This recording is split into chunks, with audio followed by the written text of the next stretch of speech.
You are listening to the Horse Radio Network, part of the Equine Network family. What a beautiful day for horses in the morning. You are listening to the #1 horse podcast in the world. Here is your entertaining look at the horse world and the people in it. Good morning, everyone, and welcome to Horses in the Morning for May 30th, episode 3443. I am Glenn the Geek, and there will not be a Horse Husbands episode this month, but we'll be back in June. As this is the fifth Thursday of the month, we don't have a scheduled show, so I thought I would share with you a recent episode of Retired Racehorse Radio that I really enjoyed. I got to have lunch with Joy, one of the hosts of Retired Racehorse Radio, and her boyfriend Zach last week while I was in Kentucky. I just love hanging out with Joy, and Zach is just as fun as she is. I wish that they lived a little closer. On this episode, they spoke to Nick Larkin about the new sport run by the Country Equestrian Association, which is perfect for the thoroughbred. They introduced Bennings and Jody Busch, who round out their Making the Makeover class. Then they get a training tip on finding balance with your standardbred, and they bring you the adoptable horse of the week. Jamie and I will be back tomorrow, so get your ads in to Jennifer at horseradionetwork.com. This is episode 125 of Retired Racehorse Radio on the Horse Radio Network, part of Equine Network, brought to you by Kentucky Performance Products and Cashel Company. Retired Racehorse Radio is your guide to the adoption, care, and training of the retired racehorse. Brought to you in cooperation with the Retired Racehorse Project and New Vocations Racehorse Adoption Program. On today's show, we're talking to Nick Larkin about the new sport, Country Equestrian, which is perfect for the thoroughbred. We introduce two familiar faces, Bennings and Jody Busch, who round out our Making the Makeover class. We then get a training tip on finding balance with your standardbred from Winnie Morgan Nemeth from New Vocations and bring you our adoptable horse of the week.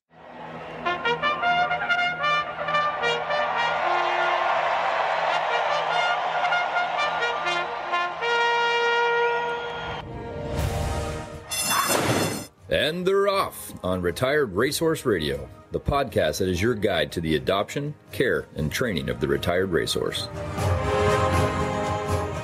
This is Joy Orr in Detroit, Michigan. And this is Kristen Kovach-Bentley in Jamestown, New York, and you're listening to Retired Racehorse Radio. Well, Kristen, Joy. it has been a week. So God, yeah, it's only Wednesday, and I'm like, I'm ready for the weekend. Yes. So for any new listeners, sorry, this is the first episode you're going to hear, but I promise the guests are going to be great. It's worth it. Stick with us. It's worth it. But we pre-record. So it's actually Wednesday, April 3rd, but you are hearing this on April 10th or whenever you choose to listen to this episode.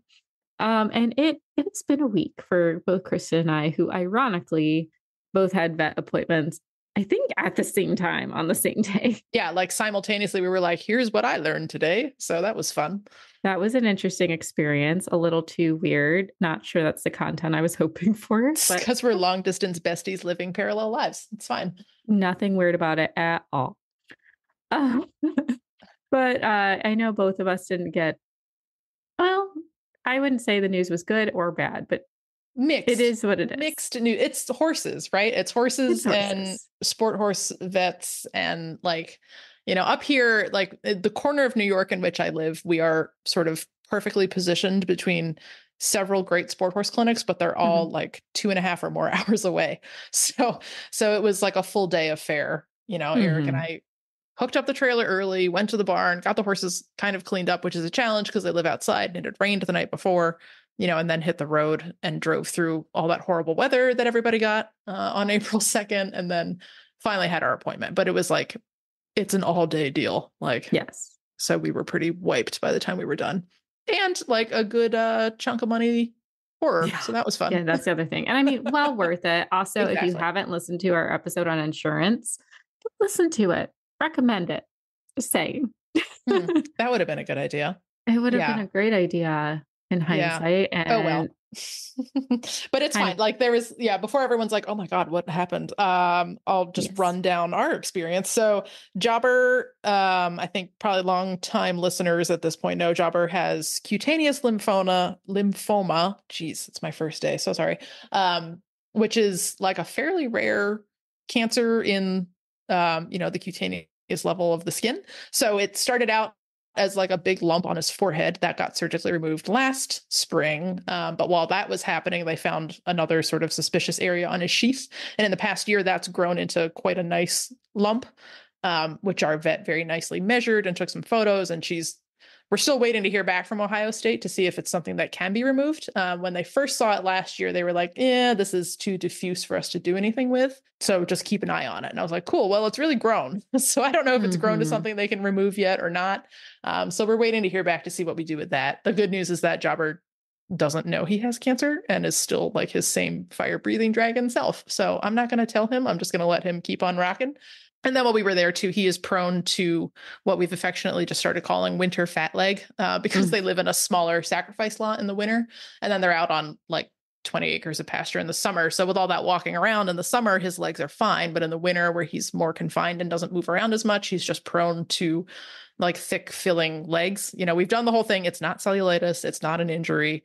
But they are starting to not go down very well. So for fun, I had the thicker one ultrasounded because there was also what I had convinced myself was some sort of like ruptured tendon lump, even though the horse has been 100% sound. But I was like, this is a career-ending tendon injury. He's not taking a lame step. And she's like, yeah, sure enough, it's just a fat leg. So that was winter fat leg was the thing. It was we passed it around group chat. Yeah, we passed it around to all of us. So, and I was willing to pay for an ultrasound to soothe my brain that there's actually nothing wrong with him. So other than the cancer, that horse is fine. So that was fun. Now he just has a naked leg because they had to shave it. So now he has a cold fat leg, but it was cold all along and now it's super cold because there's no hair on it. So that's fun for him. And then Shorty came along because Shorty has recurrent uveitis, which fortunately, knock wood, has not been recurrent since he got intravitreal injections a few years ago. That seems to have really just brought everything under control. So seems like a future podcast topic. I know I should really track down that vet has retired. I got to track her down and see if she wants to come on, tell us more about that. Cause it was actually the first time she had done the procedure.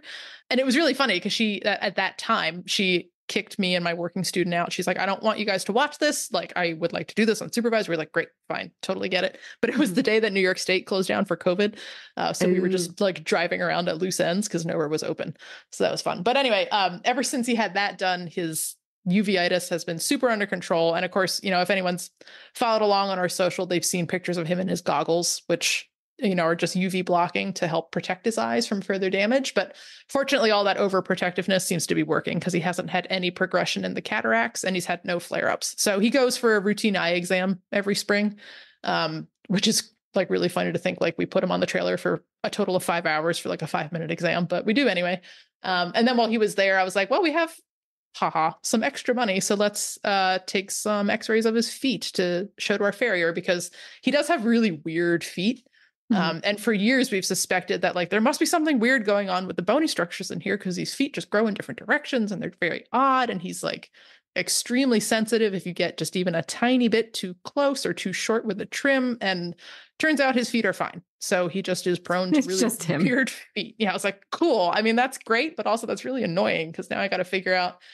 So now we're going down the deep, dark rabbit hole of like changing everything about him biomechanically to see if that helps. He's loading his feet in a weird way that's making them flare and crack and do some odd things. So stay tuned for that fun adventure. But yeah, the good news is that like clinically, there's nothing wrong with Shorty either. So well, that's good. That's good. And it's fine. For anyone who might be very upset about Jobber too, it's not like an immediate situation. Like you're still waiting to hear everything, but it sounds like hard decisions don't have to be made probably tomorrow.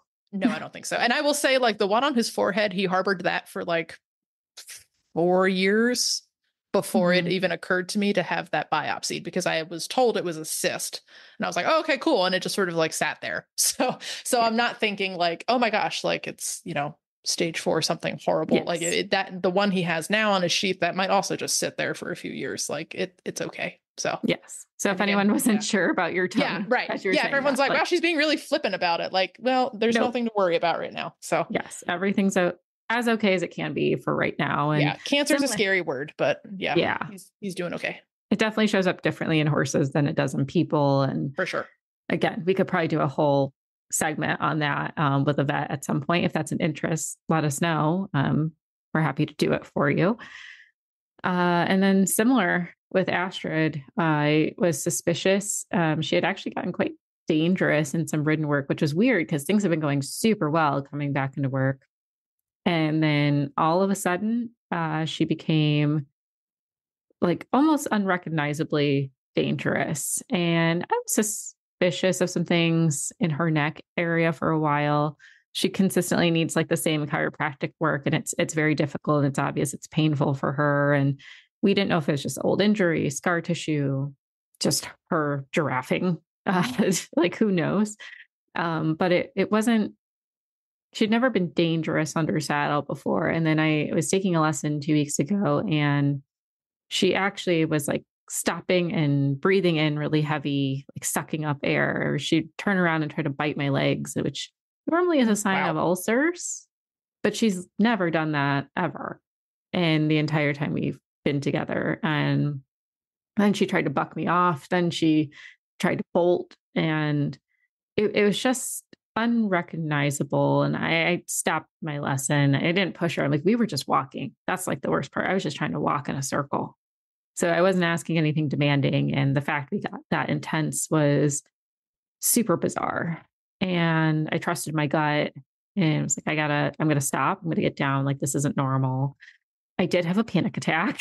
Just like, I didn't know if it was myself being anxious and projecting on the horse. But, if you have a gut feeling about something, look into it is my advice. Because I'm really glad I did. I ended up getting our sports vet out too. Again, same day as Kristen. And it's like, I just think there's something wrong in the neck. And sure enough, Astrid has moderate arthritis through her C5 through C7 vertebrae. The upper vertebrae look really good, which is a positive. So suggesting it's probably not genetic. It's most likely due to injury or strain. So that's positive. The downside is it's not curable.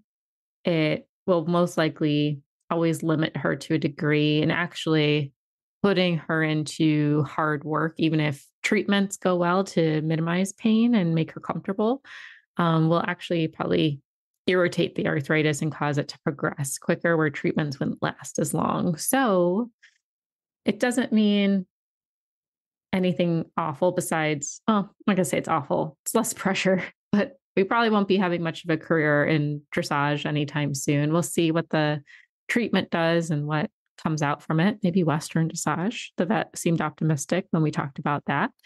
Because the interesting thing with the lower vertebrae arthritis is if the head carriage is long, like if they keep their neck longer, more like a traditional Western horse, it actually is good to keep them in work and helps them stay strong and create that support rather than making them a pasture potato, as long as it's not severe and they start to have neurological issues like tripping, not knowing where their legs are. They can develop wobblers, that kind of thing.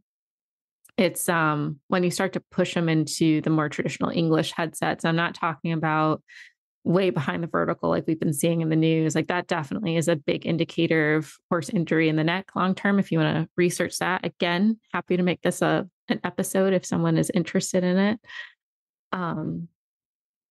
But talking about the true, just balancing on the bit and kind of asking for that roundness, it is an athletic ask of them. And if they're already compromised, they might just not have the bone structure to support it. And it's not a fair ask of her. So we're starting shockwave therapy. That seemed to be the less intrusive while also looking promising opportunity. You can do injections. It just comes with a high risk of infection since you're injecting into the bone. And I decided, why start there if we can try something that's more comfortable? And normally they sedate them for the shockwave.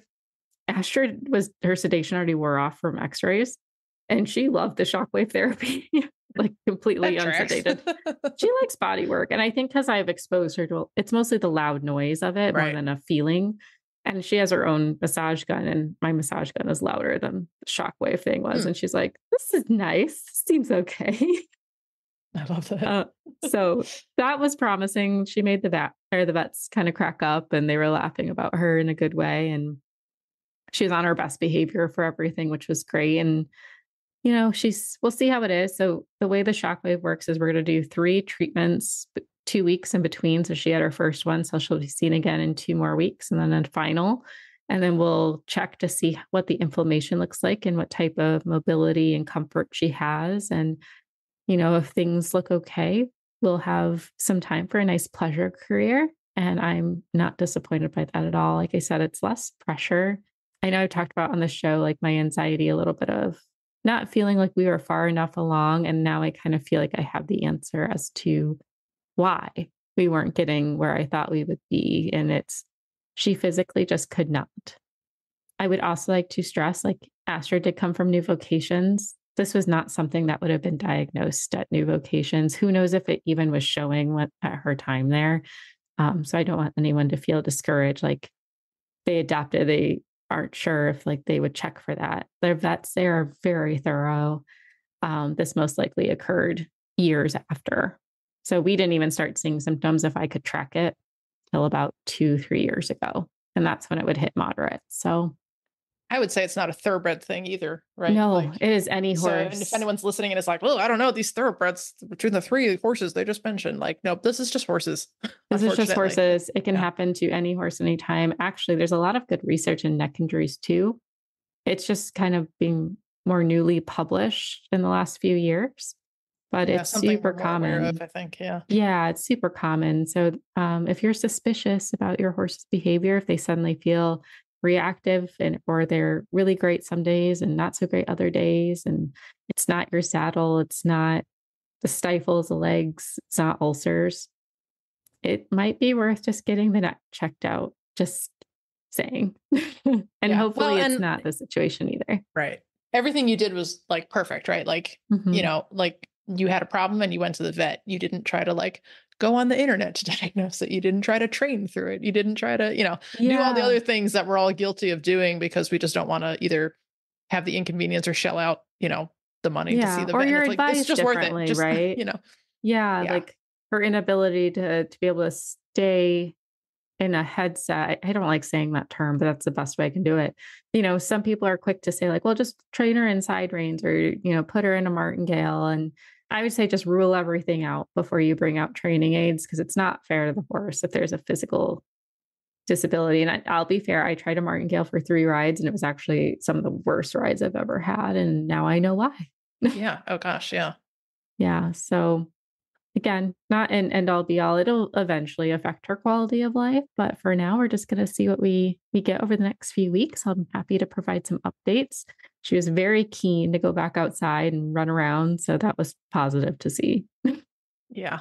Well, and like you and I had a good phone chat on our, on my way home. I think your vet came to you, which was nice. But, yes. We had a good chat about this, and someday maybe we'll sort of have that chat again as part of an episode, about like just that weird, we try to identify that, like that weird sense of relief at like having answers, even if it's not the outcome you wanted, and that can be kind of some heavy stuff to grapple with. So we won't get into it now, but it was I think a good phone call for both of us, that like we're both dealing with potentially terminal issues here, but like, in some way there's kind of a piece in that, and that, again, we won't get into it too much because it probably sounds a little strange to people who haven't been in that scenario, but it is. Yeah.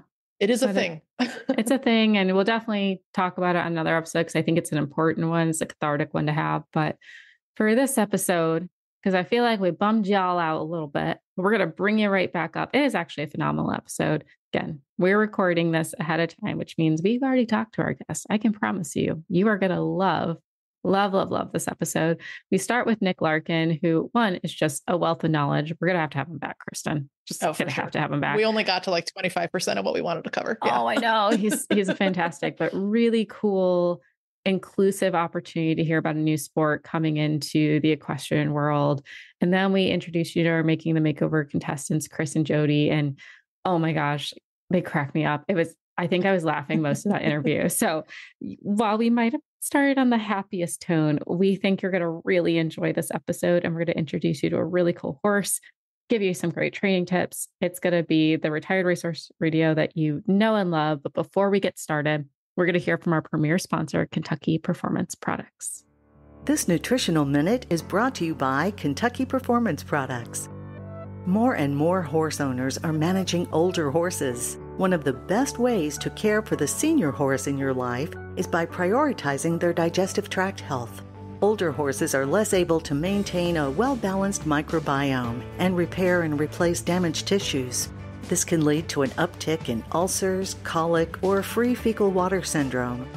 Poor gastrointestinal health decreases the horse's ability to digest and absorb adequate nutrients.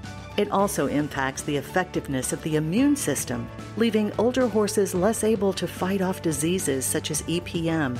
Adding a research-proven digestive supplement to your older horse's diet can help maintain a healthy GI tract and reduce the incidence of digestive issues. We recommend Probiotic Wise to our customers with senior and geriatric horses. Probiotic Wise contains the true probiotic Saccharomyces boulardii. Unlike other yeast-based probiotics, S. boulardii remains viable through the acid environment in the stomach. It supports the healing of damaged tissues, reduced inflammation, and the optimal digestion and absorption of nutrients. Furthermore, Probiotic Wise contains fermentation metabolites that support a well-balanced microbiome. Probiotic Wise is sold through your veterinarian, so ask your vet if Probiotic Wise is right for your older horse. You can learn more about Probiotic Wise at kppvet.com. Got questions about your feeding program? We can help. Email Karen at questions@kppusa.com or call us at 859-873-2974. Well, such a treat to have our next guest because it feels like having an equestrian celebrity on the air. We have Nick Larkin. If that name sounds familiar to you, it should. He is very accomplished, winning multiple inaugural Adelaide International Horse Trials, 3-star. He's been at Rolex 3-star and 4 or 5-star now. He's just crushing it out there. He's an avid thoroughbred lover, trainer, competing in eventing, show jumping, and dressage. And he has created a sport that I think all eventers have been longing to have, and that is cross-country equestrian. We're very excited to hear about it, but welcome to the show, Nick. Hi. It's great to have you. Tell us a little bit about Cross-Country Equestrian Association. Well, we founded it here in Kentucky and launched it in the fall of last year. Its origins date back to sort of the late 90s when eventing was changing, and I had some ideas on which direction it might go, and it went in a different direction.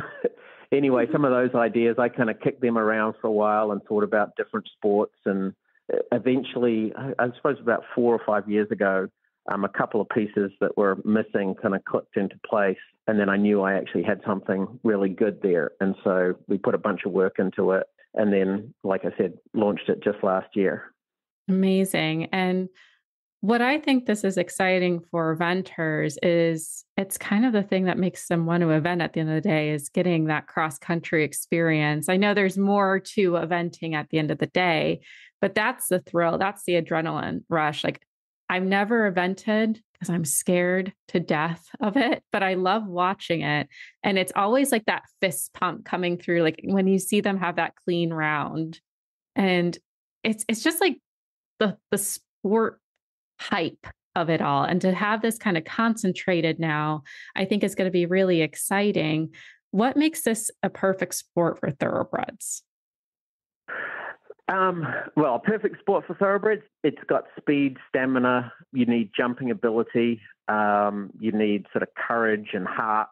So all of that describes a thoroughbred. When you compare it to what eventing is now, you need the dressage from the training standpoint, like that's actually going to be really useful for you, but you don't need it in the competition. And that means you don't need fancy warm blood movement, nor do you need, meter 40, meter 50 jumping scope, which you'll see in a lot of event horses these days.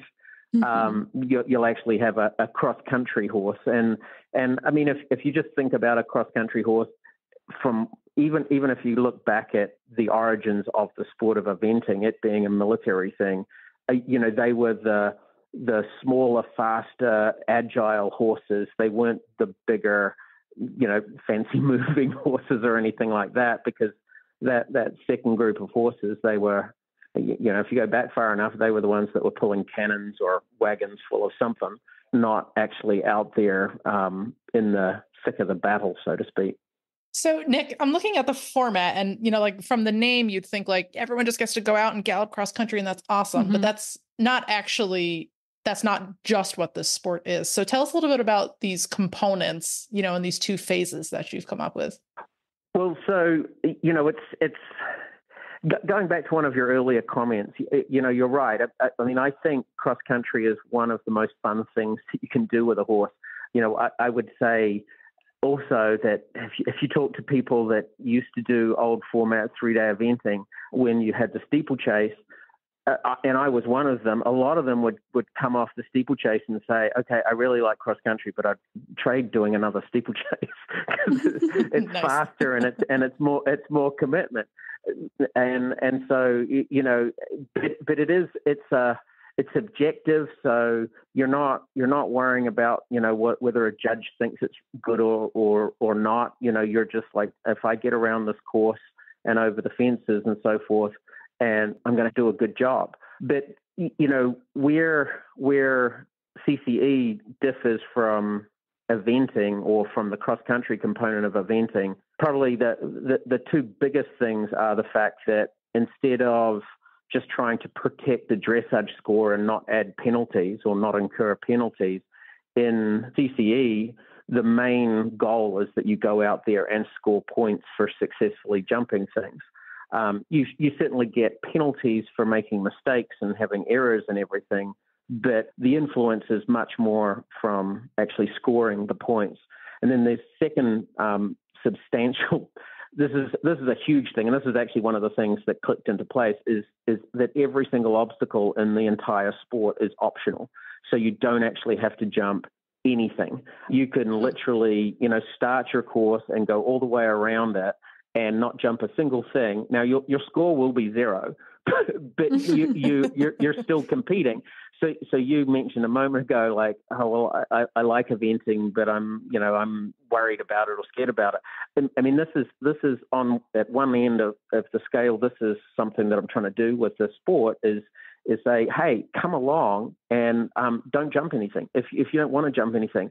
And probably everybody would agree that what'll happen is they'll come along with somebody like that will come along and not plan to jump a single thing. And maybe they don't the first couple of times they're out there, but eventually they're going, well, I'm going to jump that little log and then the next thing and then the next thing. And then they're actually getting into it.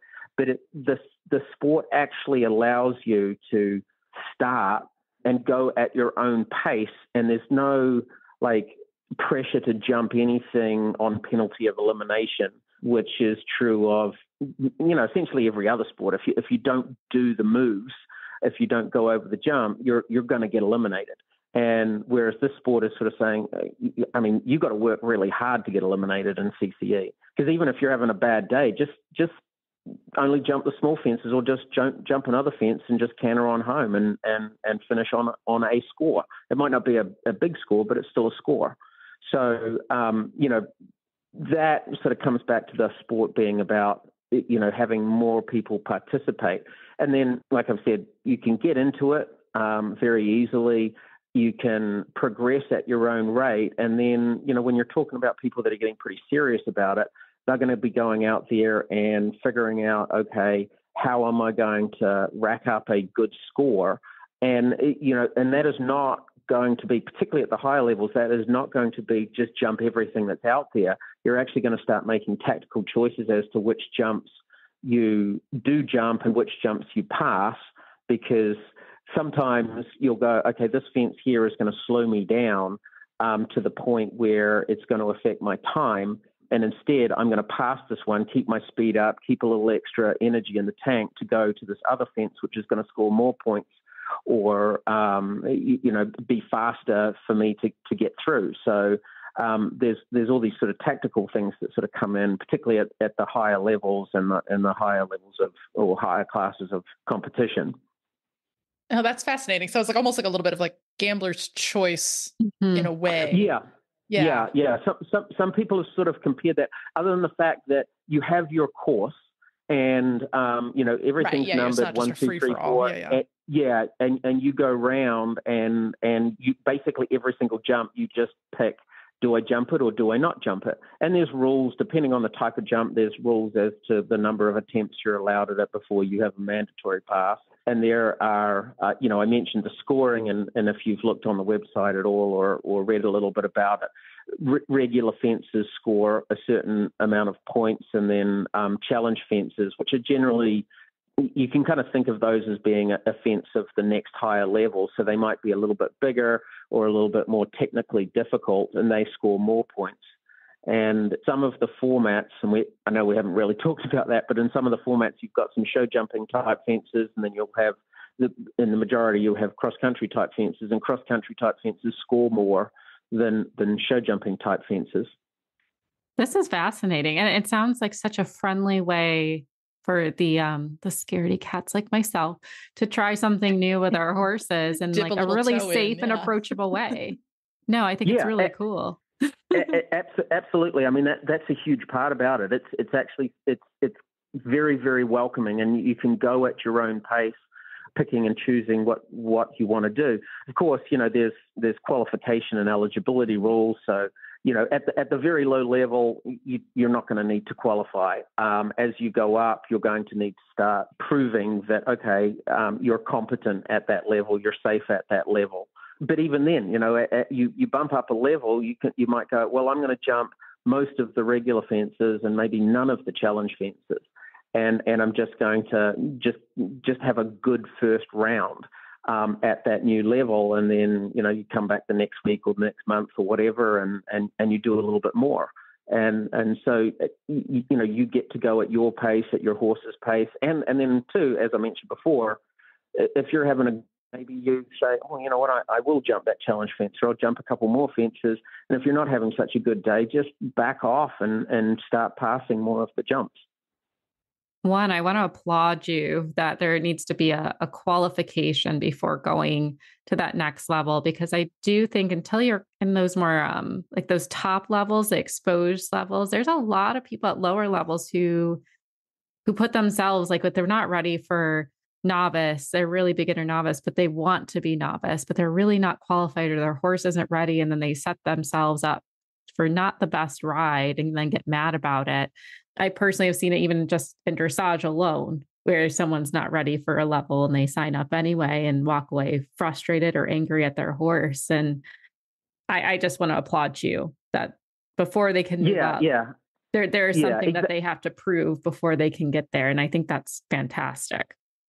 Yeah, I mean, the qualification system's actually, it's got some kind of neat and innovative structures in it. There's like, when you bump up a level, you get a rank of beginner, and until you've posted 3 qualifying scores, which are, I can explain that if you want, but until you've posted 3 scores that show that you belong there, you're going to stay at that rank.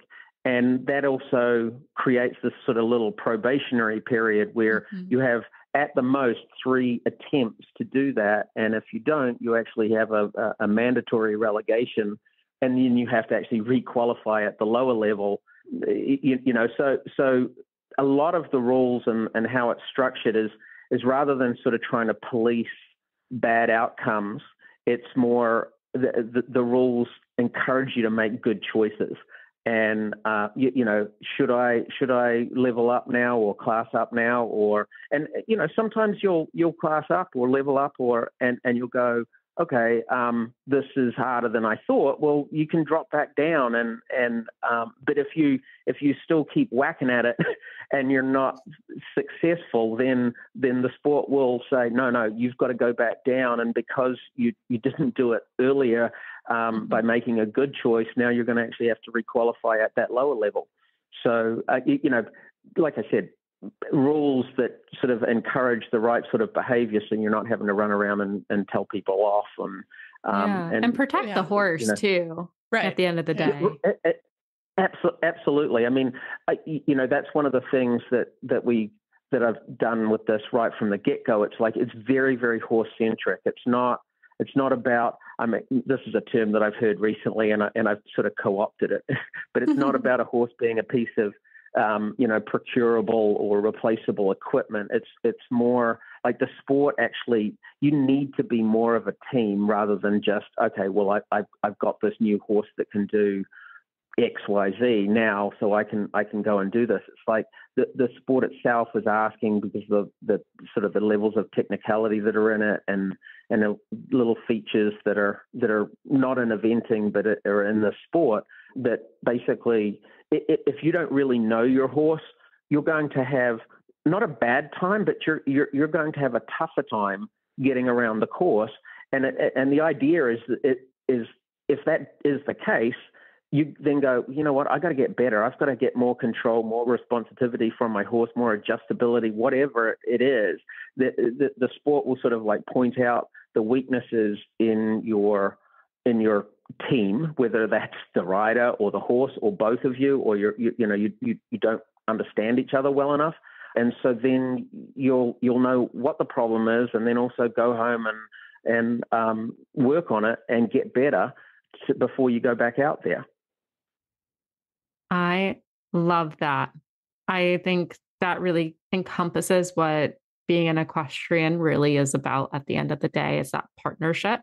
I would love to learn a little bit about the Horsemanship Award, because I feel like that is also inspired by everything you just said about going in as partners at the end of the day. But tell us about the Horsemanship Award through CCEA. Okay. So as of now, the Horsemanship Award is the only award that actually goes to a person, because going back to keeping the horse at the center, if you and your horse win, say a level or a division in a level, the winner is the horse ridden by, Sally, whoever. And but the Horsemanship Award is the thing that is the award that goes to the person that just sort of showed or best represented the values of the sport. So, and it's open to anybody at the competition that is a member of the CCEA. So it could be an official or an organizer or a volunteer or a supporter or a rider, or it could be the parent of a rider that is a member themselves. But so far it has gone to people that have sort of helped out other people, or been particularly sportsmanlike about something, or just picked up on something that's gone on and done something sort of over and above. And it's just sort of like, it might be a little bit cheesy in a way, but it's sort of trying to remind people what we're here for, which is, having fun with horses, as opposed to going out there and winning and winning and winning all the time. I mean, just flipping to a different thing here, our prize money structure is quite flat, so that if you win, you and your horse win, because your horse probably doesn't really care about the money or whatever, that you first place is not going to get much more than 10th place. And the idea is, yeah, sure, you might win get the trophy there because and the ribbon or whatever it happens to be, but the idea is that it's dispersed more evenly across the people that are there. So yeah, I mean the Horsemanship Award is really just sort of saying, hey, good job, you're representing the values of the sport there, and it is voted on by the people that are there. Like, people can nominate people for it and vote on it, and it's voted on by the participants and the people that are there. I love it. It reminds me a little bit, I don't know if you're familiar with equine trail sports, but that's like only a little, the pool noodles and all the rest. Yeah. Yeah. Right. Yeah. Yeah. So I've done one of those events, and it reminds me a lot of how, your cross country, like that long form cross country is set up, that, you have the option to take every obstacle at the level that you feel best suits your horse. You're not locked into doing it in a particular way. And I like that kind of, horsemanshipy approach. Yeah. And in a very similar vein, the judges can award their own special shout outs at every obstacle for a combination that they thought, tackled it well or tactfully or made a good decision. It wasn't necessarily like, oh, they did it the best, but they did something that caught the judge's eye in a good way. And that's kind of what this Horsemanship Award feels like, of like somebody who did something cool but didn't necessarily win, but deserves to be recognized. So I like that. Yeah. It's very Absolutely. Yeah. And then another part sort of that kind of relates not so much to the award, but just to the idea behind it, is that so far with the workshops, because we're teaching everybody, we have to do a briefing and a course walk and everything. But the idea is that the sport actually has a briefing at every competition, and that attendance is sort of mandatory.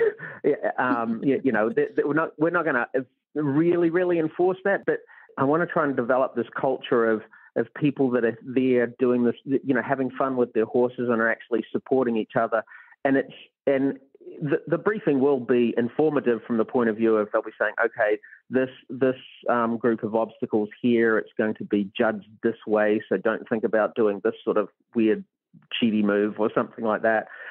Or we're concerned about the footing in this little area here, so keep an eye on that. Just giving people information, but it's also a place where over time I'm hoping that there'll be sort of a little tradition, whether it's some sort of like catchphrase or something, but it's just reminding people what we're all here for, as opposed to getting too hung up on the competition of it and trying to win.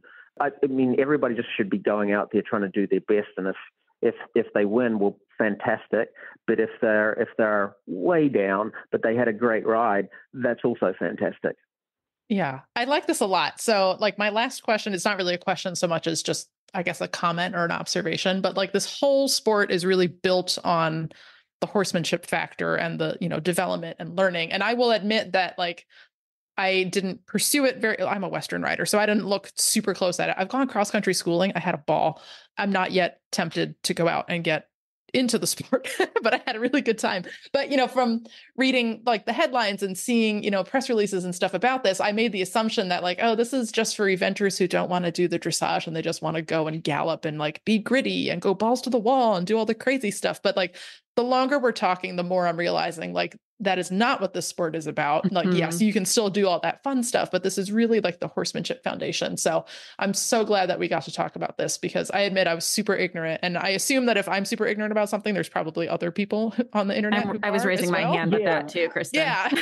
So like, I apologize for making that assumption. I'm so glad we talked about this, but yeah, I think this is such a cool sport that's really getting to the heart of what horse sport is supposed to be, which is the partnership with the horse. So thank you for doing this. Just on that, I actually think that this sport will be safer, because you're going to actually need more control to actually do something, or to jump fences. But one other thing, it's on the horsemanship. It's also about accessibility, and sometimes that's related to the cost of it, or the type of horse you need, or equipment. Sometimes it's related to the number of days you're spending to do a competition. Oh gosh, people are really happy to be able to put their horse on a trailer, drive somewhere, compete, and then go home on the same day, because that keeps it more affordable for them, and it also gives them the other day of their weekend to be with their family or do something else or whatever.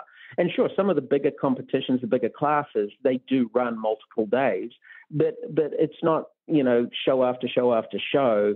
Hey, you're going to need 3 or 4 days to do this thing, because just most people can't do that. And then another part of it is that, and very briefly mentioned that there are formats there. The idea is that with this numerous formats that you could actually run in the sport, is that whatever venue it happens to be, whether it's something that's got very limited cross-country, like it might be you could have something that looks a lot more like, say, a little hunter derby course, which is heavy on the show jumping, and it's just got a little bit of cross-country tacked into it. That would fall under a format called jump-off ride. Another one might be much more like a hunter pace or a trail ride, and that would fall into another sort of format called the endurance cross ride. And then another place might just have cross country but no show jumps, and that would be more of the cross country ride. So this means that the sport itself can be, hosted at far more venues rather than eventing could, for example, because, for sure. If you're going to do an event, you've got to have your dressage arenas, then you've got to have your show jumping jumps and arenas, and then you've got to have this cross-country course. You've got to be able to run all of that. Whereas if you've got a venue that only has one of those things, you can run CCE, know.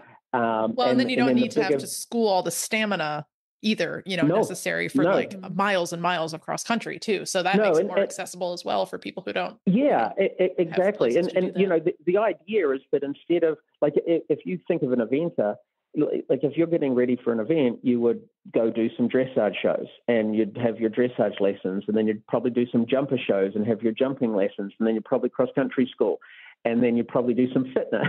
And the idea of this is that you can actually participate in the sport and do all of those things. So and you've got this variety out there rather than going to the same sort of competition at different venues, and there's always going to be sort of a clear winner, which is just the one generally that has more resources. This lets each venue put on the best CCE competition that they can put on, which will be different to the best CCE competition that another venue can put on. So you get all this variety, and something, I've said this before, something in South Texas will have a different flavor to something in Massachusetts or Connecticut. There are like in South Texas, we're getting talk from people actually just recently. There's a trail riding group they've heard about this, and they're like really interested. And they want to come out and have a look at how they might be able to have their riders start joining in and doing some EXR, that's the endurance cross ride type thing, and then merging into some of the cross country ride side of it as well. So it's it can it's got all this flexibility that allows it to grow in different areas and in different ways. And that's actually a feature rather than a bug. I have learned so much today, Nick. This has been really cool.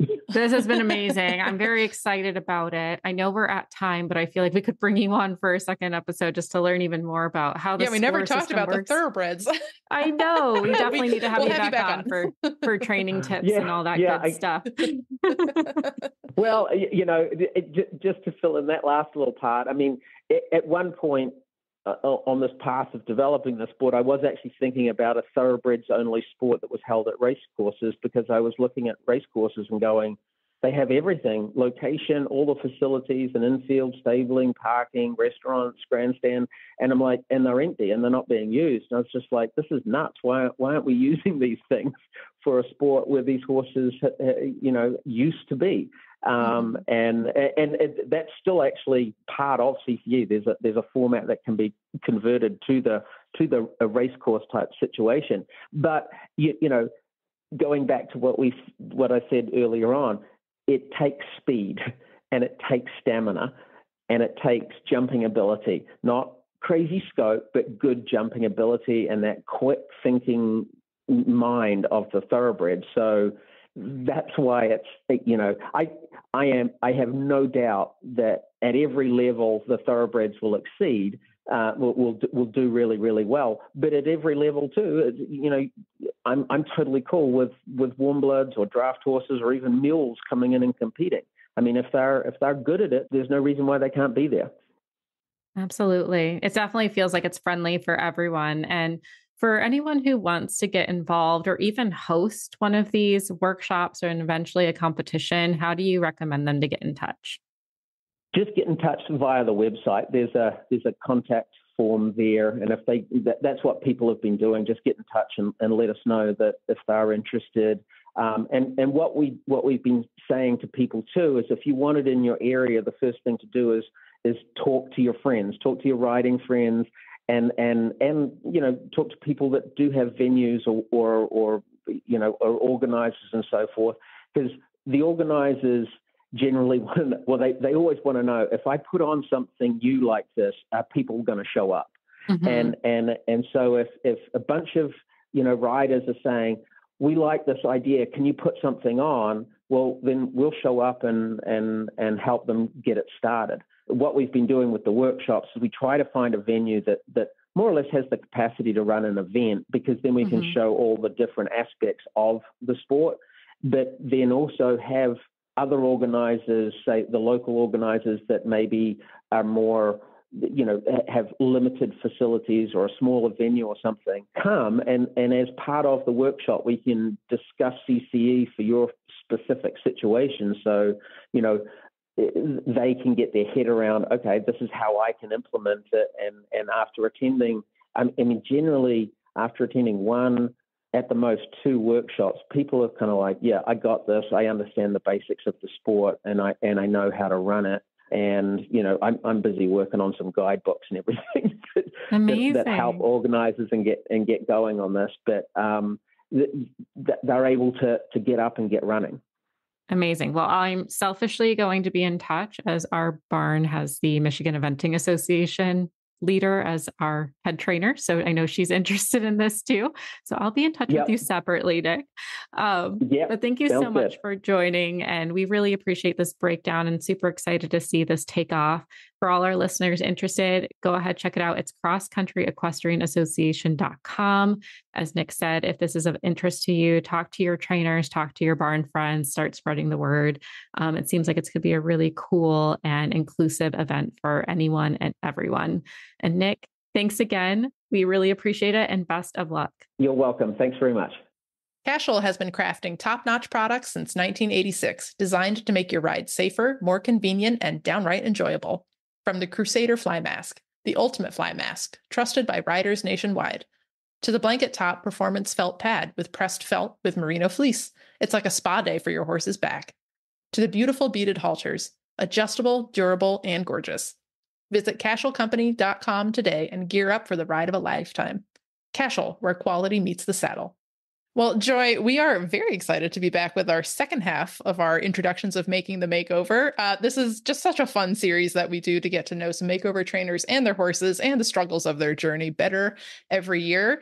And our second half, we're really excited to have 2 makeover veterans, but also 2 podcast veterans. So we are joined by apparently now repeat guests, Jody Busch and Chris Bennings. So Jody and Chris, welcome back to the podcast. Hello.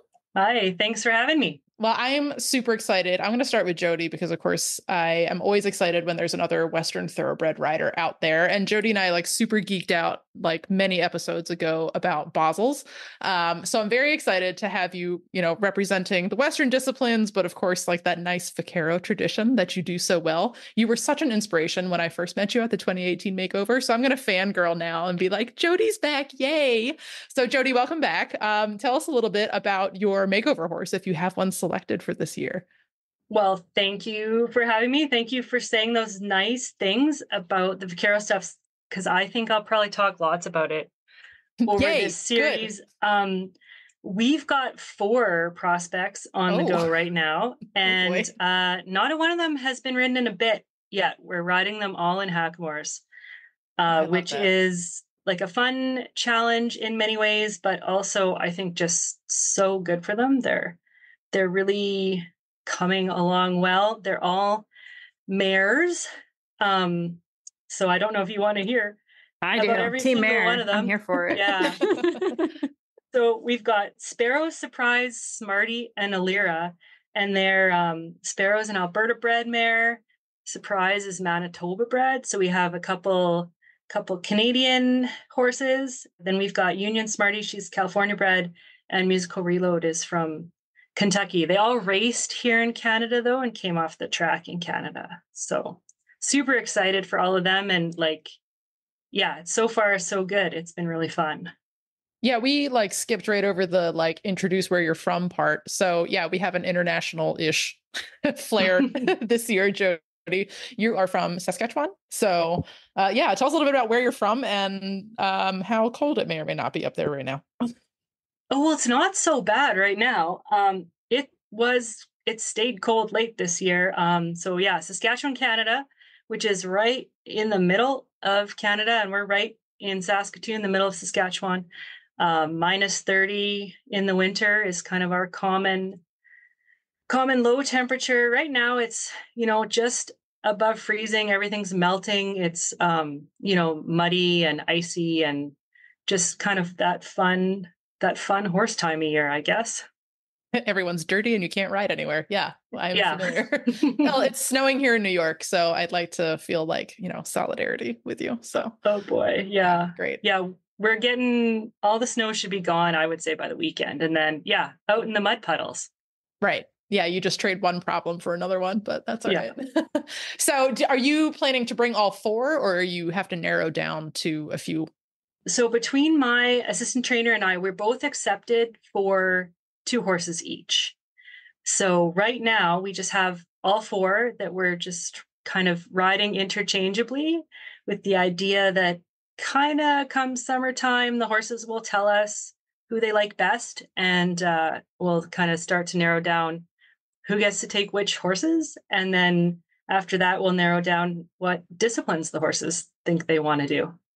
Yeah, because you have experience in multiple disciplines at the Makeover, right? Like, you know, I shout you out as a ranch work person, but I mean, you've done a lot of things. Yeah, I've done ranch and freestyle are the 2 that I've done both times at the Makeover. Okay. Competitive trail would be my natural fit. That's what probably I do most often. And also I compete in cowboy dressage. So those would be the other 2 that I might lean towards. I'm certainly not going to do polo, but I think everything else is kind of a potential possibility, I guess. Yeah, a good, well-rounded horseman. I love it. Yeah. I just want to shout out your line that you're going to see who the horses like best and not who you and your trainer like best. I think that's a lovely horse forward way of looking at it. So thank you for that. Oh, yeah. Love it. Well, I will make sure that all the English people are represented equally here, and I will fangirl over Chris Bennings. So Chris, tell us a little bit about, one, where are you located? I guess how your weather is. You guys just set me up for failure because she's negative 30 riding in hackamores, and oh, Chris, where are you from? Listen, Jody, you had a tornado yesterday, so yeah, you survived like something terrifying as a horse person. Yeah, it wasn't fun. I don't want to do it again, but we're okay.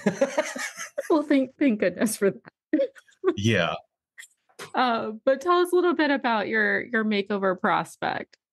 So we're in Paris, Kentucky, so not far from the horse park. So the weather right now, we think it's cold. It's not negative 30, but I had hail today, so I wanted to crawl back into bed. I take the negative 30 over the hail, to be honest. Yeah, I don't like to be pelted with rocks. So no, I'm good.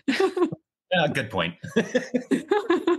So this year, I have a horse called Quana Dude. He's a 7-year-old gelding. He's about 16-1. We bought him. He's Florida bred. We bought him out of Louisiana from a friend, Jade Favre. She had a really neat horse that I wanted to buy. It was a gray horse, and then they decided to send it back to the track. So I kind of panicked for a minute, and we bought this guy, and he's just a ton of fun. I love that. You were kind enough to send over a photo, which we'll make sure to put into our social media, but he just has like a big expressive eye. Like, I feel like he matches your personality a little bit. Am I wrong there? You guys are going to be really disappointed. He's quite boring. He's really well behaved. Is he really? Yes. He looks like he's going to, I wonder if he's going to like outsmart you at some point. I wonder if he's setting you up. No, I don't think he's got it in him. I got to be honest. I might have an easy one this year. Wow. I mean, it works well because I know you traditionally do the hunter jumper. So in some ways, that's a good thing in the hunter ring. He does look like he could be a prankster this. I'm surprised. I'm wondering how it'll turn out. We might have to do a wager between I think with most of them, if they spend enough time with me, eventually the marbles fall and they get a little goofy. So it could be fun. Well, you said it first. So now I don't feel bad that I had that thought without saying it out loud because you said it. So yeah, I mean, if you go around the whole farm, like nobody is normal around here. So I've got time to corrupt this one, I think. All right. Well, I would say just adding your own personal flair, but that's fine. Language is language. It's just semantics at this point. Yeah, so that's great. Right. So are you anticipating hunter jumpers, or are you open to other disciplines with him? I am actually, we got him. I'm going to attempt with my best foot forward. We're going to try some dressage and freestyle. Fun. Mixing it up. Yeah, I'm gonna like run down the list, I think. And Celia, my wife, she has a lovely hunter. We had 2 horses that we were trying to pick from, and he was really, really nice. But she usually gets the really crazy ones that I won't ride. So I thought you can have a nice, easy one, and they both ended up being really good boys. Oh, we need to talk to Celia at some point about how she ended up with that gig. I thought you were going to say how she ended up with Chris. Well, that's too. I mean, that's kind of the same gig, isn't it? Yeah. I don't think you need to hear her perspective. Okay, so Jody's like a few disciplines ahead of you, I think, or at least could be. But so are you aiming to do like the first makeover sweep and do all 10 at some point? I want to be Mr. Makeover. Oh, interesting. Okay, we'll have to start that as like a punch card thing, and like I know. It's like, who's your going to 10th get there discipline first? is free or something. Yeah. I want to see you two in t-shirts. I will get you a sash. That will be my gift to you, Chris, is I'll get you a sash. Ah, perfect. Oh boy. Yeah, I wanted to try something a little bit different. The hunters and jumpers, that's kind of my normal, that's what I do all day, every day. And I wanted to try something a little bit different. And I thought that was a safe next step for me. I think anything else, I might be in trouble. Yeah, you're still contained in a ring. So, like you've got some walls around you. Yeah. Yeah. And the basis, around, there's some rules where, I can be a little bit contained and not, well, the freestyle, you never know. Well, yeah, the freestyle, there's rules, but there's also no rules. So yeah. That's my life. So now, do you find that the show hunter transitions well to the field hunter, or have you not ventured into field hunter land before? You know what? I like jumping stuff that falls down. So fair. The eventing and field hunter, I'm not sure I want to run head first into something that has come down naturally. I like it when it rolls off the cups and things. So I don't know. I might have to do that next year.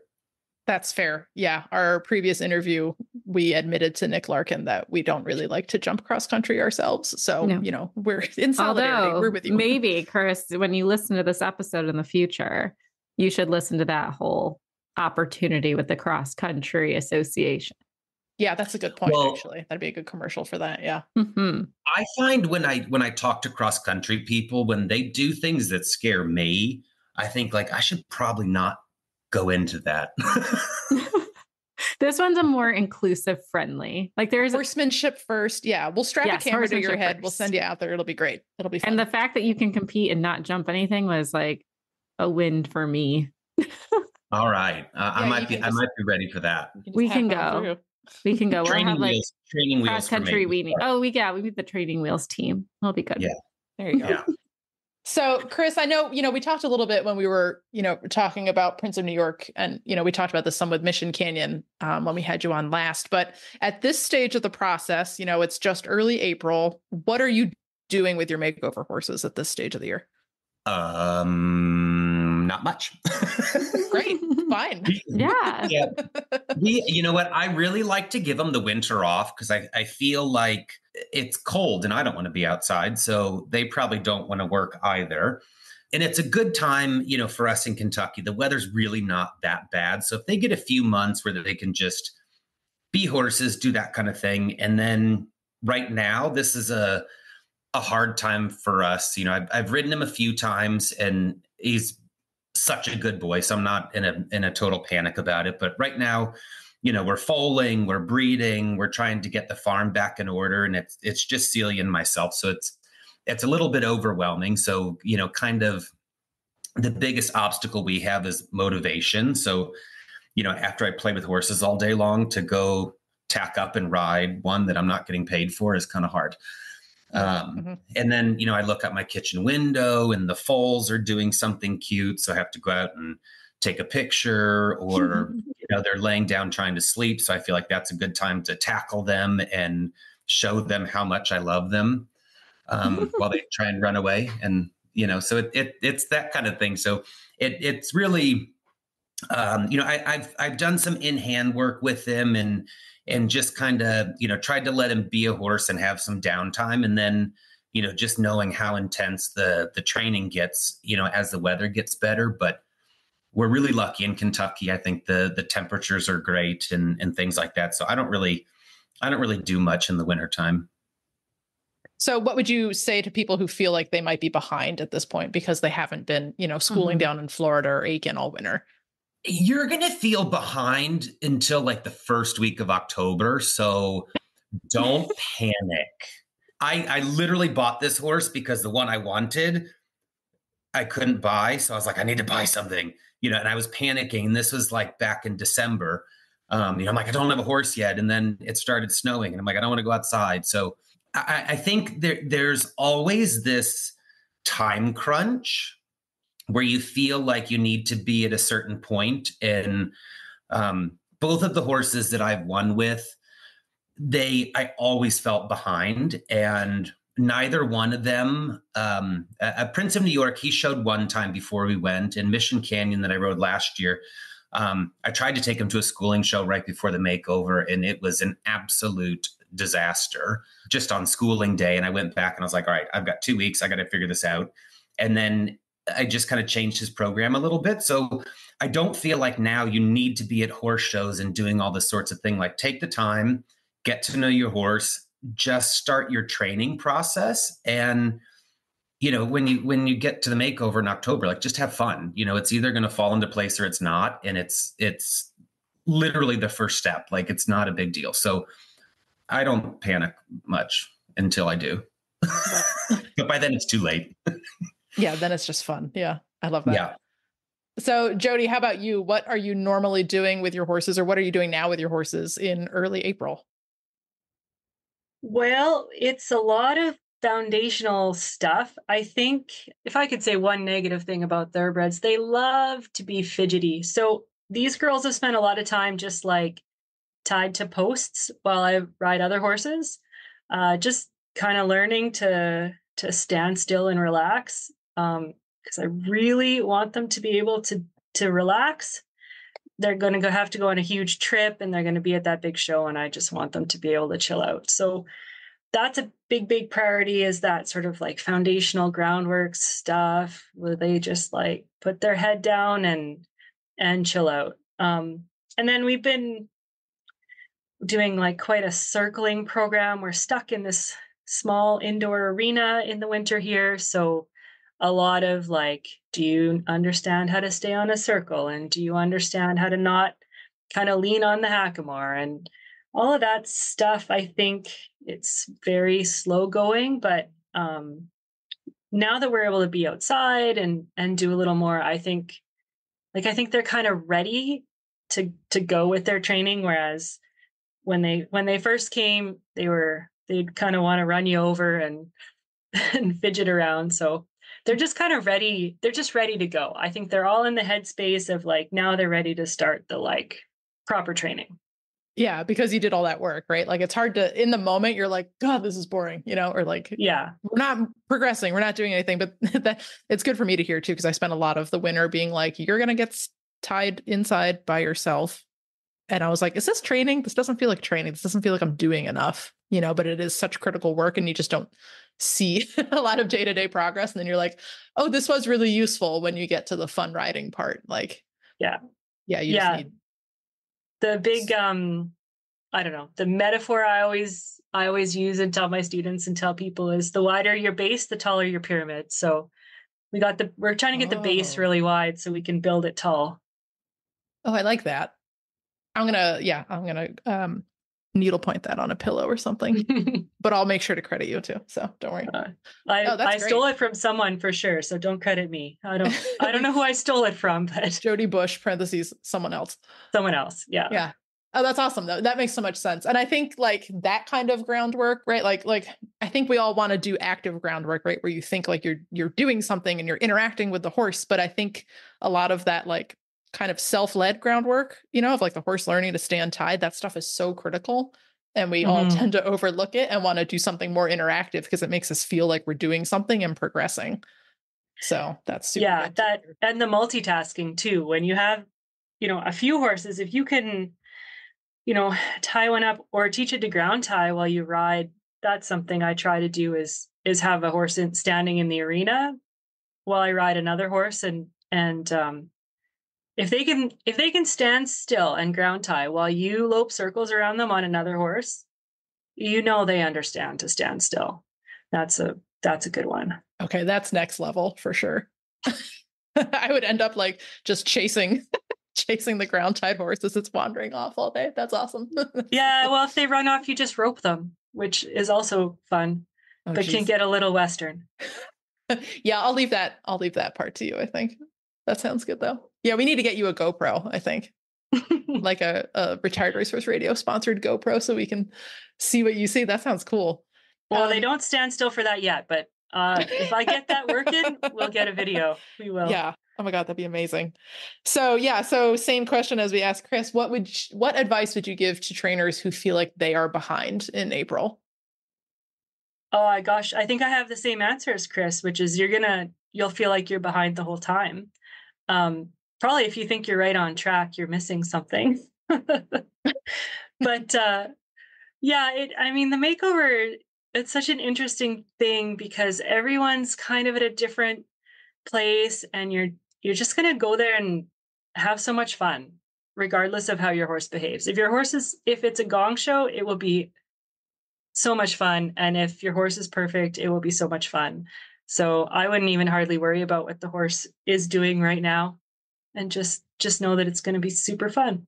I love it. Well, and we always say like, oh, the makeover, but really this applies to anyone with like a major training goal at any point, in their journey, whether it's a big horse show or, they want to reach X level by June, like that applies to everybody, not just the makeover people. So absolutely. Well, and being our two veterans, our others, our first timers coming, I'll start with you, Jody. If you had one word of advice, like coming into this makeover as a veteran again, what would be your advice going into it for anyone who might be coming for their first time? I think my advice would be to get your horse out and about as much as possible, because no matter how many shows you've been to, this is a big, big show. And I don't think it's just because I'm coming from, the middle of nowhere in Canada. It's a big show and it's a big atmosphere. And I think that's where the horses struggle the most.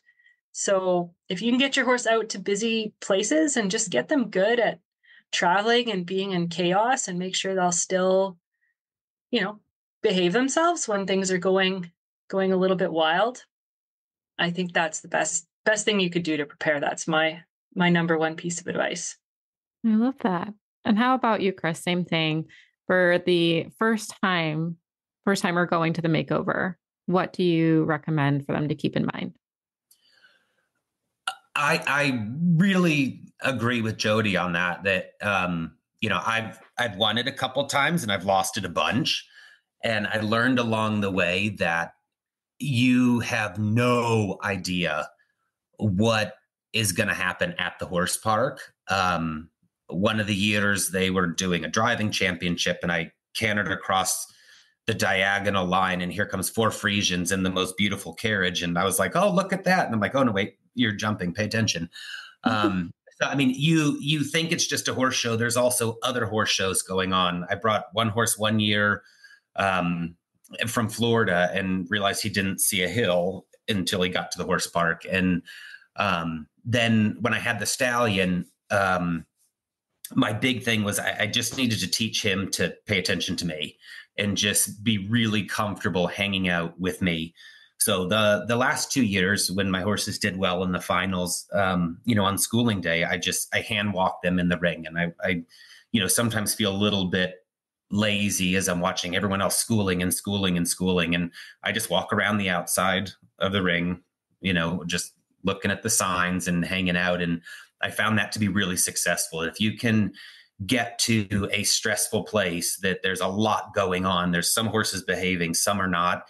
If you can just teach your horse, just kind of hang out with you and just, stay in tune with you and take a breath and take it all in, but also, be able to look to you as the rider and the handler and say, okay, it's not that scary and that's not important to me. What's important is, horse rider relationship.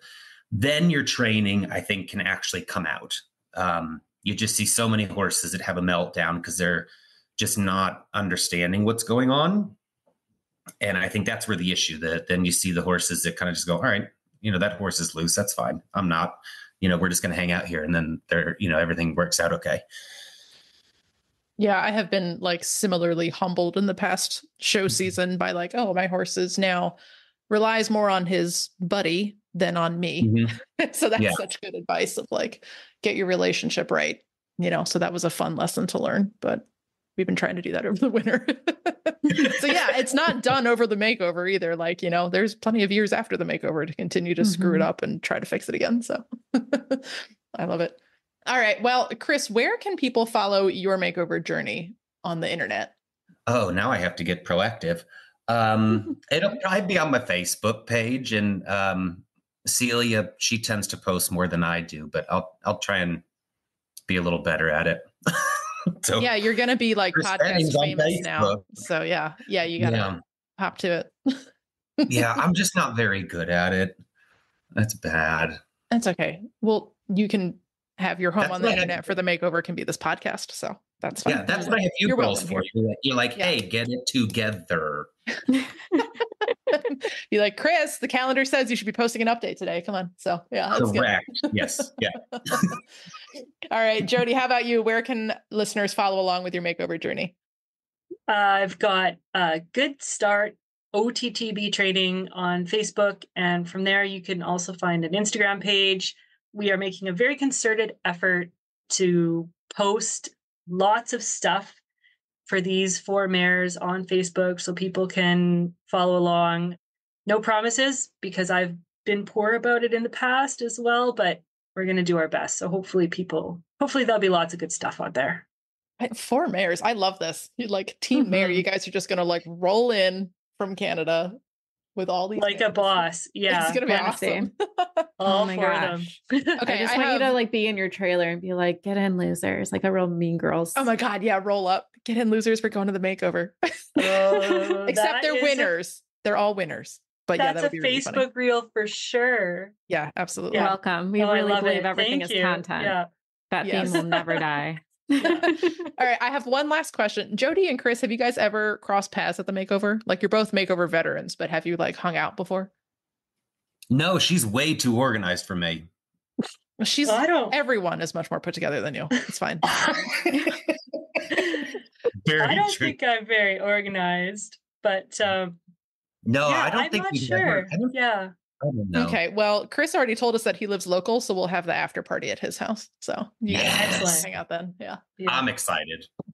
I love it. All right. Well, we're going to have a really fun season following you guys and cheering you on. So thank you very much for joining us again for Make the Makeover. We'll see you again next time. Thank you. Awesome. Bye.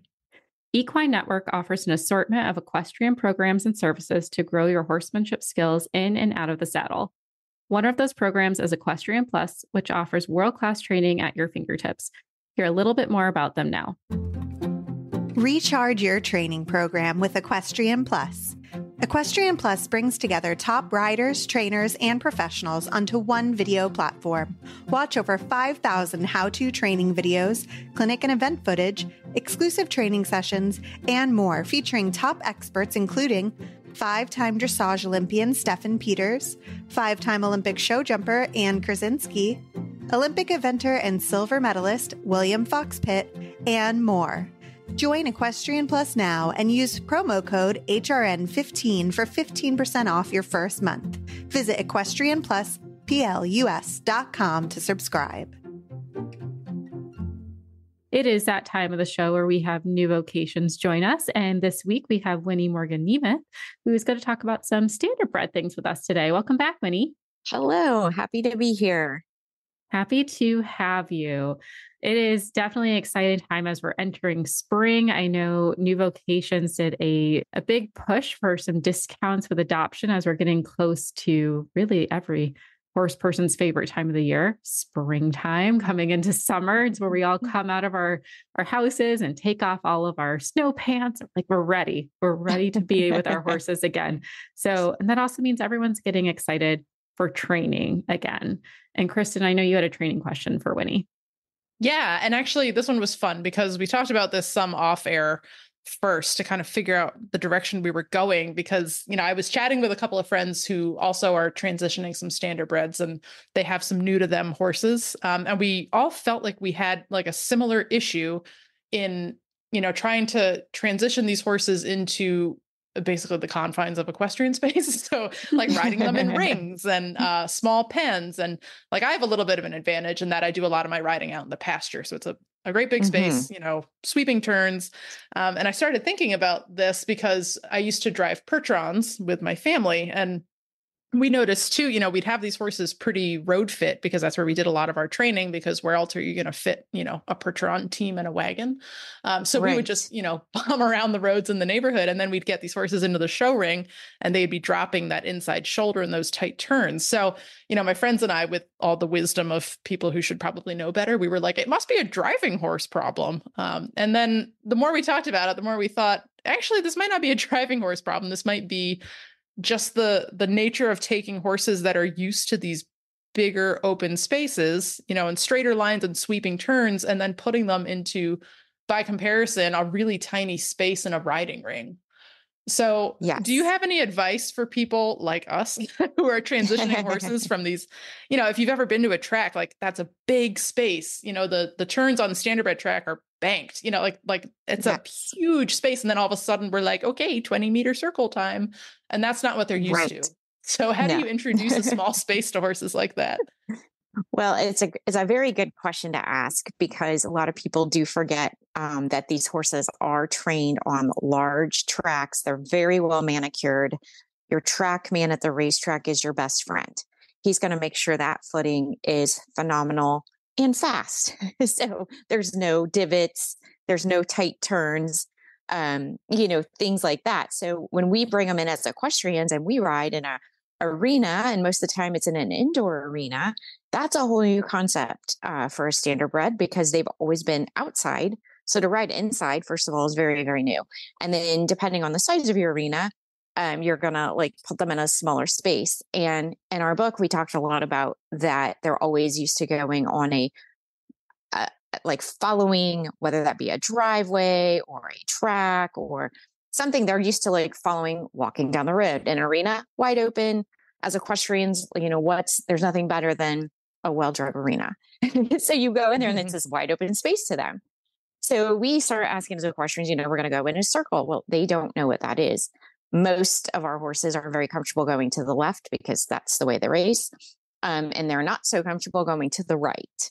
So we just start, again, we usually have a person lead them around the arena and get them to learn to go forward. Just very basic stop. They have to be taught to back, and then start working on bending left to right and getting to give their face to the bit. Just very, very basic kind of things. And once they're pretty good at that, then you can start working perhaps on circles. We do teach them to lunge at New Vocations. All of them do know how to do that, but that again is very foreign to them. It takes them a little time. How they move on a lunge line may not be how they're going to move once you're on their back. Adding the weight of the rider does change things for a standardbred, because again, their muscles have been just used to pulling a cart. So that also can change how they move. But it's just very good to remember, in our transitioning over standardbreds, we don't see them do the dropping of the shoulder, what you're describing. Sometimes that could just happen basically, again, with, like you pointed out, the size of your arena with your Percherons, the only way they could turn is to drop that shoulder because it was a tight turn. And that's just a new concept for our horses, but they certainly can get over it, and they can learn the strength and gain the strength with the proper training and consistency, which I do end up saying a lot. I feel consistency is always our friend with these horses, because they've always been consistently trained from the time, broke as yearlings to, their career could span up to 14 years of age. So their time at the track has been very, very consistent. And then to throw them in a small arena and ask them to bend is very foreign. So that does take some time. For sure. Yeah. And I know you say this, you're like, I always just say consistency. And it's, I don't know if listeners are anything like me, it is really helpful to have somebody remind you to be consistent every 4 weeks. So I, for one, am very grateful for our training sessions when you're like, just be consistent and slow down and ask for small steps. And that is really if you think about all training, that's the route to get anywhere. So it is really, really helpful to have you, reiterate that. And I came from a background of, I had a trainer who was constantly like, chunk it down. And that also makes sense. So, before you try to trot a 20-meter circle, can you walk a 20-meter circle? Exactly. Before you can walk a 20-meter circle, can you walk in a few steps with bend, and you just chunk everything down to the littlest step. So that makes so much sense. We're just, I think we tend to overlook, like, what does the horse know? And they know a lot. It's just not the same things that we're asking them for in an equestrian career. So exactly. And they are quick learners, and they learn very quickly with praise and breaking it down for them to little bits that they understand. So it's always a good reminder. Yeah, I love that. So, all right. I think this horse that you have showed us tonight, which we love, by the way, just as soon as I opened his page, I was like, oh my gosh, what a cutie. I honestly thought you made a mistake, Winnie. I was like, why is she bringing a thoroughbred on standardbred week? He does. He's got like not the, I love the quote unquote typical standardbred face personally, because I just like the facial expression of mine, who just looks very disdainful all the time. But this horse is a little bit different from that. But speaking of a guy who knows his way around what he knows, how many starts has this horse had, Winnie? Tell us a little bit more about JM. So this is JM Jet Set, and he is just like you said, he's a gorgeous, classy looking standardbred. He raced 397 times. So that is probably one of the highest starts that we've had at New Vocations. We've had a couple over 400. But yes, as I mentioned before, standardbreds can race once a week, and they can race through their 14th year. So this guy had a spectacular career. He earned almost $500,000. He just finished racing on February 1st. He obviously, as some of them do, have had many owners. So he was a claiming horse. He raced in claimers, but his last trainer, who's had him for a while, decided to stop that. And that's what, started his retirement, because he didn't have a lot of options due to his age. And then he was slowing down. But he definitely loved his job and did it very well, and was, he was a barn favorite. He was a racetrack favorite in New York. He's very well known. And he's just been so much fun to work with and transition and watch him develop as he has on his video. You could see him learning to carry a rider and learning to go in an arena and what that means. He's obviously very good to drive. Anybody can drive him. Oh, he's very cute. I didn't watch his videos before, so I'm watching them now. So if I sound like I'm distracted, it's because I'm watching how cute this horse is. He's got a lovely walk. Wow. He can really cover ground. Yes, he can cover ground. Yes. He's got a nice sport horse bill, and you can tell he's taking everything in, like, through his eye. Like, he's really trying to figure out what the riders are asking of him. I actually love in his video, it really goes well with what we talked about in the training tip. You can see where he's learning to hold his balance while holding a rider for the first time, going in a circle, and that you can tell he's like, I'm not quite sure, but he's really like game for it at the same time. Right. And I think that, like you pointed out, that video is good. That's probably his 5th or 6th ride in that video, that he is just still figuring out where his legs go. Some people would be like, what is he doing? Is he lame? I don't understand that.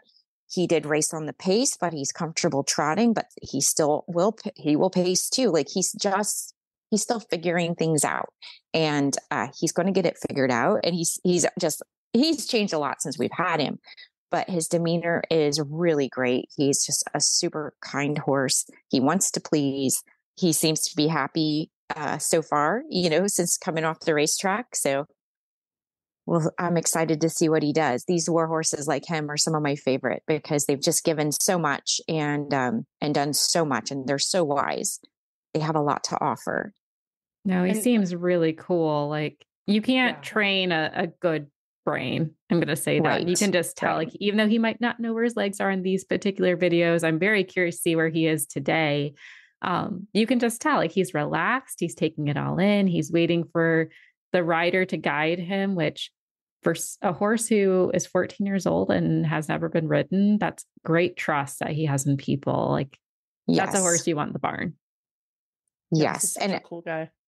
If you look at his legs in the photos, I mean, my goodness. Yeah, he's in beautiful condition. Like you can tell he was very, very well cared for through that long career, because to see his clean legs like that and like shiny and great body condition, like he looks like $1,000,000. Yeah. This is what I love about standardbreds too. Like I'm watching the video and I'm like, I do not like colt starting. Like I do not like to ride 2-year-olds. That's so much responsibility. But like this, you get all the fun parts of colt starting, but without the like baby brain. Like you don't have the angry teenage angst. Right. Like it's not going to just blow up and kill you. Like this guy's like, I don't get it, but I'll figure it out. Like, what a guy. I love him. We love him too. Yes. Everybody who is like me and is like, colt starting is not my jam, but I also really want to start a colt. This is what you want. You want a horse like this. Yes. And he's a great height. He's 16 hands. He is bay, meaning you're going to save on all of those grooming products. No offense to our grays out there, but you are an extra bill. We know that. And his adoption fee is $1,500. So you're getting a very sporty looking horse who, with the new leveling system at New Vocations, he mostly scores a 1. And that's pretty solid, except in physical capabilities. So for those who are looking for a horse who is calm in the brain, loves to be handled, all that good stuff, but is ready to go and hang out and do some work with you, Jet's going to be your man. Whitney, do you know the time difference between these two videos? Because I'm watching the second one now and it looks like a very different horse. Like he's like, I don't know how many rides have elapsed between them, but I'm like, wow. Yes, I would say probably 4 or 5 rides in between. I know the first one was one of his first videos. So that was, the second one was done, I don't know, a week and a half, 2 weeks later. Okay. Yeah. Everyone needs to go and watch those too, because it is such a transformation between videos. That's amazing. Yeah. The way, like the self-carriage that he has in the second video and the cadence and the rhythm, like, the first one, you can tell he's like, I don't get it, but I'm going to do it. And the second one, holy smokes, this horse looks, I don't want to say finished, but I mean, he looks so much more further along. Yeah. He's going to come along quickly, like in a good, consistent program with someone who knows what they're doing. And by knows what you're doing, you can also be working with a trainer. I don't want to intimidate anybody, but like he's going to go quickly. You can tell he's going to figure it out really fast. So this guy's cool. Yeah. Thanks for bringing him, Winnie. We appreciate it. JM Jet Set. You can check them out at horseadoption.com. You do, for anyone who's new to our show, you do need to get your application in to be an approved adopter first. So make sure you get your application in, even if you're not sure of the horse you want. If you're approved, it makes it a lot faster when that horse does come up. And if you're interested in a standardbred, Winnie is available to help answer any questions you may have and find the right horse for you. Winnie, thanks again for joining us. It's always a pleasure. Thank you guys so much. You can find our show notes and links to today's guests on the website at horseradionetwork.com. Like us on Facebook and Instagram. Just search for Retired Racehorse Radio. Follow us on Twitter at Horse Radio. You can find me on Instagram at The Horseback Writer and on Facebook at Jobber Bill Racehorse to Ranch Horse. My email is changed, wait for it, Kristen at horseradionetwork.com. She's official, y'all. It took 2 years, but she's official. Here I am. You can find me on Instagram at Misfit Mare, and my email is joy@horseradionetwork.com. Thank you so much to our sponsors, Kentucky Performance Products, Cashel Company, and to our amazing partners, New Vocations Racehorse Adoption Program and the Retired Racehorse Project. Don't forget to check out all the other shows on the Horse Radio Network, part of Equine Network, at horseradionetwork.com. Remember to set your goals high and love to learn from every ride. And add more leg. Bye, guys.